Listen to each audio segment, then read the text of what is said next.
Assalomu alaykum hurmatli kuzatuvchilar. Elektroenergetika kursimizni bugun birinchi darsini boshlaymiz. Birinchi darsimizda biz energiya va ularning turlari haqida tanishib chiqamiz. Energiya o'zi bu nima? Xalqaro birlik tizimida energiya xuddi ish kabi joulda o'lchanadi. Atom fizikasi, yadro fizikasi va elementlar zarralar fizikasida esa elektrovoltda energiya yo'qdan bor bo'lmaydi va mavjud energiya yo'qolib ketmaydi. Bu energiya saqlanish qonuni miloddan avvalgi 5-asrda qadimgi Yunon faylasufi Parmenid energiya yo'qdan paydo bo'lmaydi va mavjud energiya yo'qolib ketmaydi. Faqat bir turdan ikkinchi turga o'tadi degan tushuncha bilan ushbu qonunga asos solgan. Ish bajarish qobiliyati bo'lgan energiya 8 ta asosiy guruhga bo'linadi. Bular potensial energiya, kinetik energiyasi, nur energiyasi, issiqlik energiyasi, kimyoviy energiya, yadro energiyasi, ovoz energiyasi va elektr energiyasiga bo'linadi. Potensial energiya bu biror bir tizimga ta'sir qilayotgan kuchning ishi tizimning boshlang'ich va oxirgi holati bilan bog'liq bo'ladi. Bu potensial energiya zarralar o'rtasidagi masofaga, gravitatsion kuchlarga, elastik kuchlarga yoki boshqa xil bir kuchlarga bog'liq bo'lishi mumkin. Kinetik energiya bu harakat energiyasi bilan ham tanilgan. Kinetik energiya bo'lishi uchun biror bir jism harakatda bo'lishi kerak. Masalan, tepadan koptokning tushishi, odamning havoga sakrashi. Shunga o'xshagan bir qancha misollar keltirishimiz mumkin. Nur energiyasi bu atrof muhitni yoritish shaklida ko'rsatilgan energiya turi. Nur energiyasiga misol qilib, chiroqni, quyoshni, shunga o'xshagan yoritish qurilmalarini misol qilib ko'rsatishimiz mumkin. Quyosh energiyasi bu eng katta yoritish energiyasi hisoblanadi. Issiqlik energiyasi bu yuqori va past haroratli moddalarning energiyasi issiqlik energiyasi deyiladi.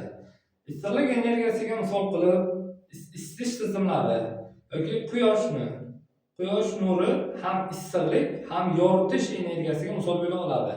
Shunga o'xshagan yana bir qancha isitish qurilmalarini misol qilib sanab o'tsak bo'ladi. Kimyoviy energiya deb kimyoviy reaksiyalar natijasida moddalar hosil qilgan energiya kimyoviy energiya deyiladi. Yadro energiyasi bu parchalanish va sintez natijasida hosil bo'lgan energiya.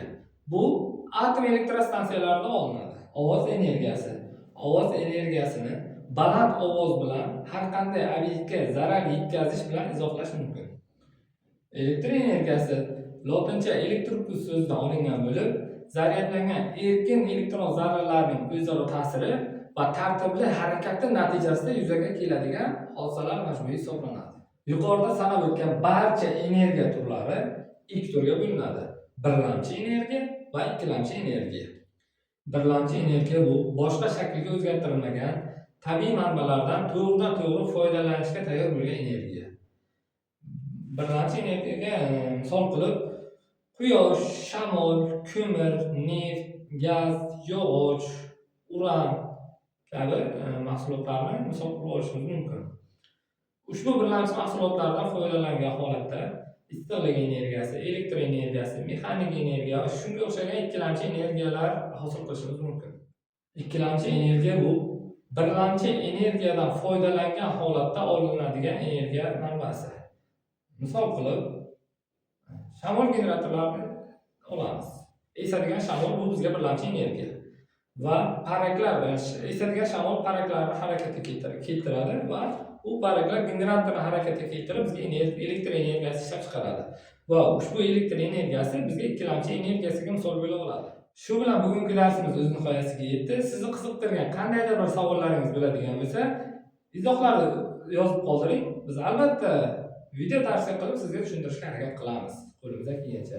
Siz bilan xayrlashmaymiz. Kelgusi videolarimizda ko'rishguncha deb qolamiz. Sog' bo'ling.